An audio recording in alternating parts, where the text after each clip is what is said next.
Multi-narrative storytelling. How to tell a big story through multiple narratives. Why do people often struggle to find and tell their perfect singular story? How do the greats actually tell story? How do the best fiction writers build strong characters? How do effective brands and activists create massive stories that often last years? And important to us all, how do us individuals communicate the value of our abilities?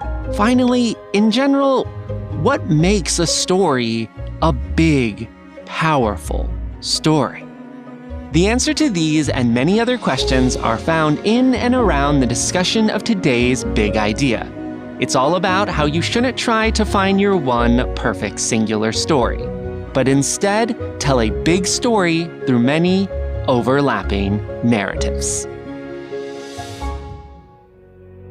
Welcome to Original and Powerful Ideas. My name is Troy Hadouk Campbell, and I use a scientific mind, artistic heart approach to capture original and powerful ideas so you can apply them in your own pursuits. I've spent my life understanding the science and theory behind how humans think and behave, and applying those ideas artistically and practically as an applied Duke behavioral science PhD, former Disney Imagineer, Oregon professor, and consultant for Nike, Netflix, and many more. Across this podcast, we'll be exploring together original and powerful ideas captured in many different forms that are meant to be new and relevant to you, whether you are a world-class innovator, a scrappy upstart, or just a curious person with some headphones on. Today's episode is on the original idea of multi-narrative storytelling. And this episode is in the form of another book-worthy idea.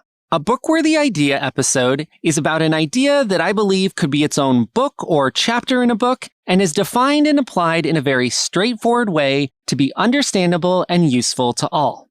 All the episodes so far have been in this format: the big identity net, portals, and every shade of blue, the latter of which is a good companion episode to this one. At HadoukHouse.com, I write white paper book summaries of every idea I present like this on the podcast, as well as many others. I mention this format because future episodes will somewhat break from this form, with the upcoming pitch episode for The Logic Show and an interview episode with Todd J. Pierce, but every episode will still stay strongly focused on a singular idea. Because that's what Original and Powerful Ideas is about, trying to live up to its name, one episode and one idea at a time. Multi-narrative storytelling. The inspiration. When we think of telling a great story, we tend to think of telling a big, long, singular, linear narrative. But if you look around at what the most widely praised storytellers actually do, you'll notice that often they aren't telling a story through one narrative.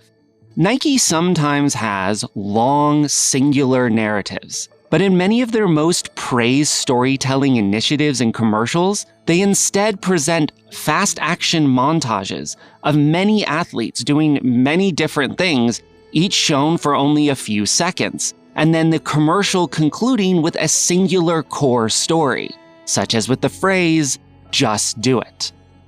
Songwriters sometimes tell long linear stories, but they usually don't. Instead, they have a chorus that has a singular hook line and then fill the verses with little narratives and metaphors and examples that do not often fit in a straight logical line, but all paste together to create a massive story. And on a more mundane but important to all of us level, the best job applicants don't have a single narrative of one work thing that they've done, but instead often start with a statement or almost slogan about their work and then support that with many different narratives. When we look around us, there is this macro form of storytelling where no one tale dominates. It's a collective story that is made powerful by all the narratives and examples that build and fit together.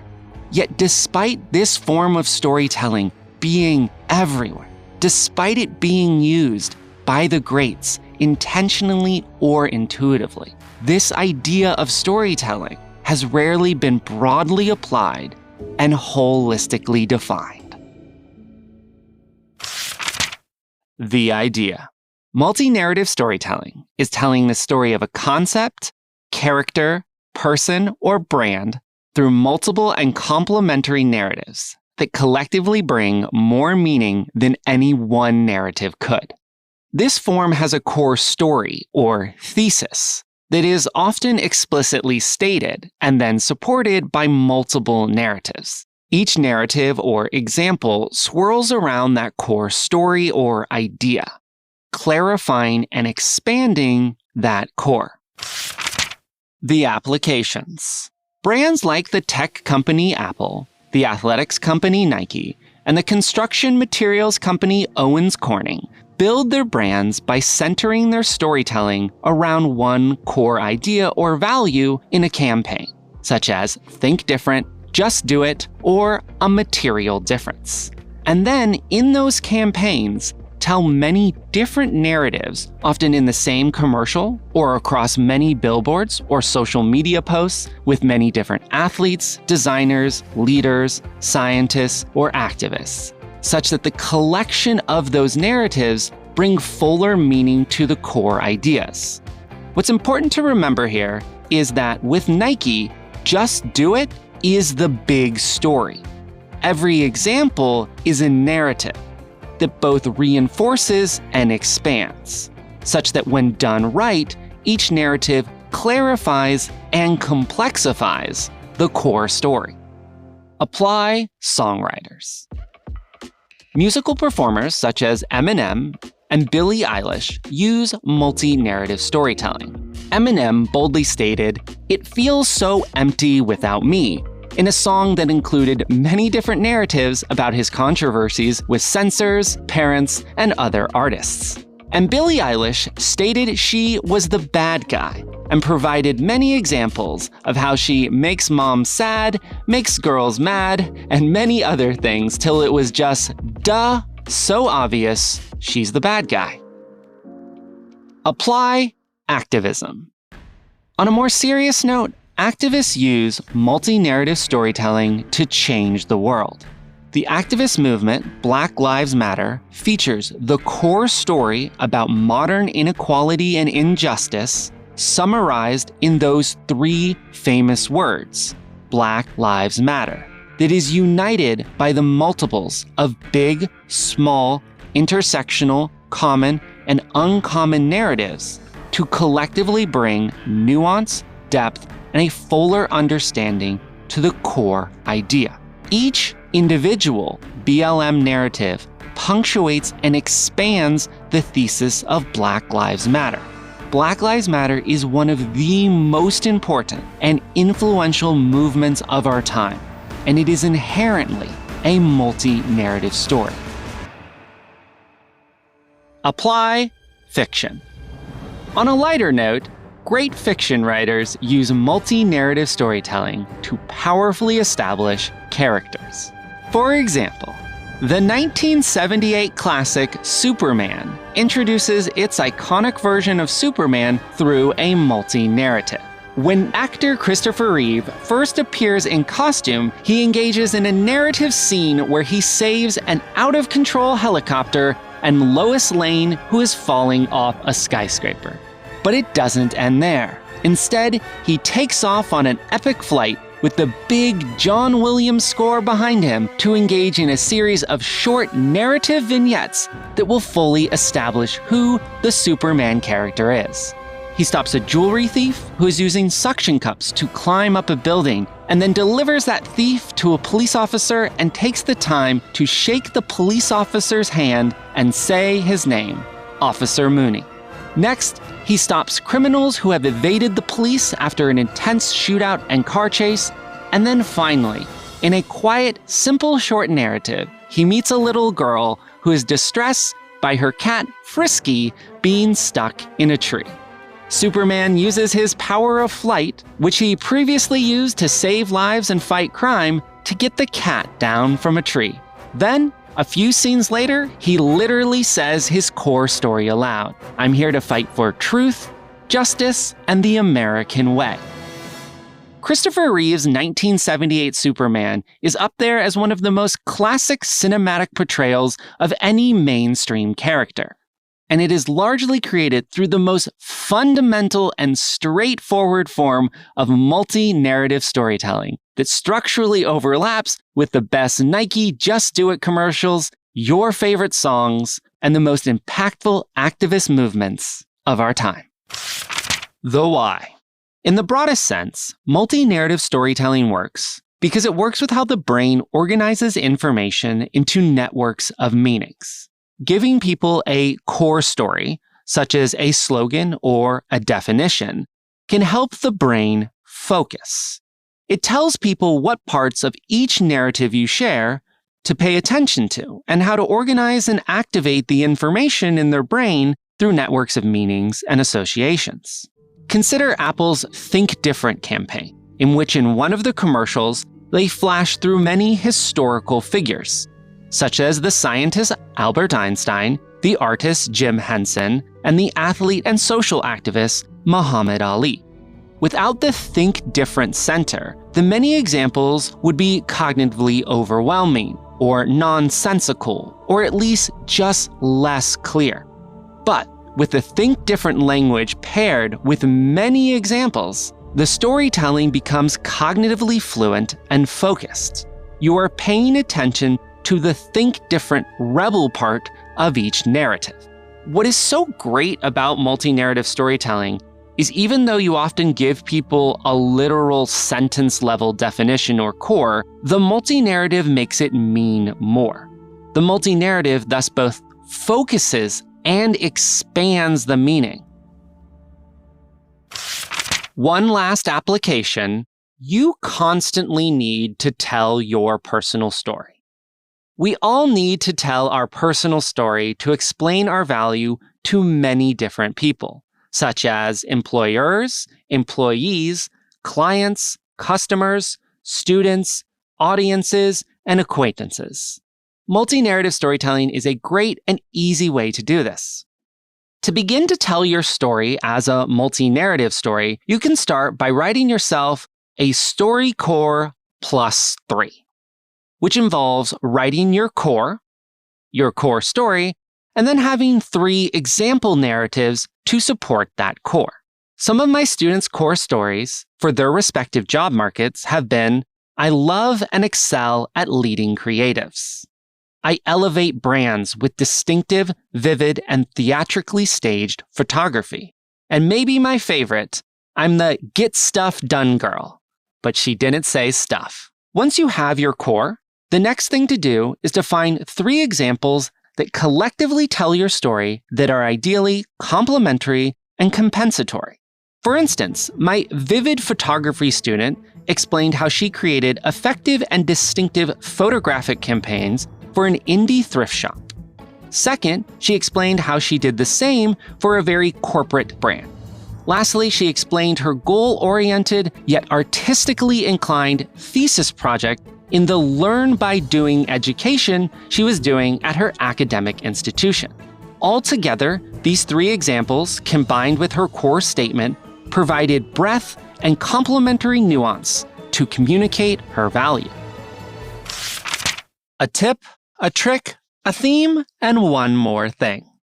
A tip.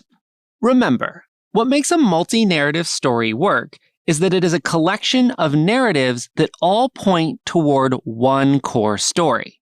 It is not just a list of a bunch of qualities, even a bunch of positive qualities. A multi-narrative story has a distinct center, a thesis, a core story that unites all the narratives. A trick.